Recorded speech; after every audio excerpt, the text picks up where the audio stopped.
Server ಸಮಸ್ಯೆಯ ಕಾರಣಕ್ಕಾಗಿ OPD ರೋಗಿಗಳು ಪರದಾಡ್ತಾ ಇದ್ದಾರೆ. ಹುಬ್ಬಳ್ಳಿಯ ಕಿಮ್ಸ್ನಲ್ಲಿ ನಿತ್ಯ ಪರದಾಡ್ತಾ ಇದ್ದಾರೆ ರೋಗಿಗಳು. ಒಪಿಡಿ ಚೀಟಿಗಾಗಿ ಗಂಟೆಗಟ್ಟಲೆ ಕಾಯಬೇಕಾದಂಥ ದುಸ್ಥಿತಿ ನಿರ್ಮಾಣವಾಗಿದೆ. ಉತ್ತರ ಕರ್ನಾಟಕ ಭಾಗದ ಸಂಜೀವಿನಿ ಅಂತ ಕರೆಸಿಕೊಳ್ಳುವಂಥ ಕಿಮ್ಸ್ ಈಗ ಸರ್ವರ್ ಡೌನ್ ಕಾರಣಕ್ಕಾಗಿ ಸಿಬ್ಬಂದಿ ಅಲ್ಲಿ ರೋಗಿಗಳು ಪರದಾಡ್ತಾ ಇದ್ದಾರೆ.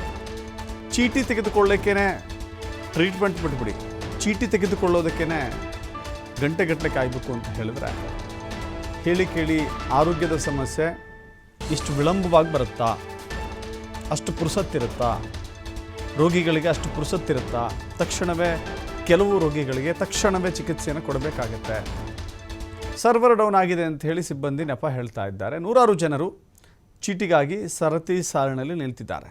ಕಿಮ್ಸ್ ವಿರುದ್ಧ ರೋಗಿಗಳು ಆಕ್ರೋಶವನ್ನು ವ್ಯಕ್ತಪಡಿಸ್ತಾ ಇದ್ದಾರೆ. ಸಮಸ್ಯೆಯನ್ನು ಬಗೆಹರಿಸ್ತೀವಿ ಅಂತ ಹೇಳಿ ಕಿಮ್ಸ್ನ ನಿರ್ದೇಶಕರು ಭರವಸೆ ಕೊಡ್ತಾ ಇದ್ದಾರೆ.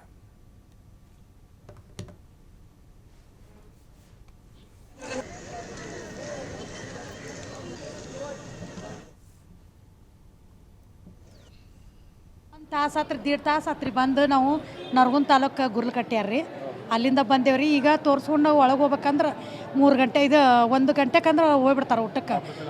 ಹೋಗ್ಬಿಡ್ತಾರೆ ರೀ. ನಾವು ಅಲ್ಲಿ ಹೋಗಿ ಮತ್ತೆ ಕುಂದ್ರದು ರೀ. ಕುಂತಿಂದ ಮತ್ತೆ ಅವ್ರು 3:15 ಬರ್ತಾರೆ ರೀ. 3:15 ಮತ್ತೆ ಒಂದಿಬ್ಬರು ತೋರ್ಸ್ಕೊಂಡು ಅವ್ರು ಹೋಗೇ ಬಿಡ್ತಾರೆ ರೀ ಡಾಕ್ಟ್ರುಗಳು.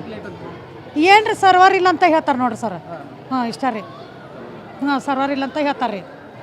1 ತಾಸು ಹತ್ರಿ ದೀಡ್ ತಾಸು ಹತ್ರಿ ಬಂದು ನಾವು ನರಗುಂದ ತಾಲೂಕು ಗುರ್ಲಕಟ್ಟ್ಯಾರ್ರಿ ಅಲ್ಲಿಂದ ಬಂದೇವ್ರಿ. ಈಗ ತೋರಿಸ್ಕೊಂಡು ಒಳಗೆ ಹೋಗ್ಬೇಕಂದ್ರೆ 3 ಗಂಟೆ 1 ಗಂಟೆಕಂದ್ರೆ ಹೋಗ್ಬಿಡ್ತಾರೆ ಊಟಕ್ಕೆ.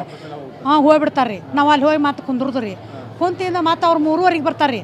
3:15 ಮತ್ತೆ ಒಂದಿಬ್ಬರು ತೋರ್ಸ್ಕೊಂಡು ಅವ್ರು ಹೋಗೇ ಬಿಡ್ತಾರೆ ರೀ ಡಾಕ್ಟ್ರುಗಳು.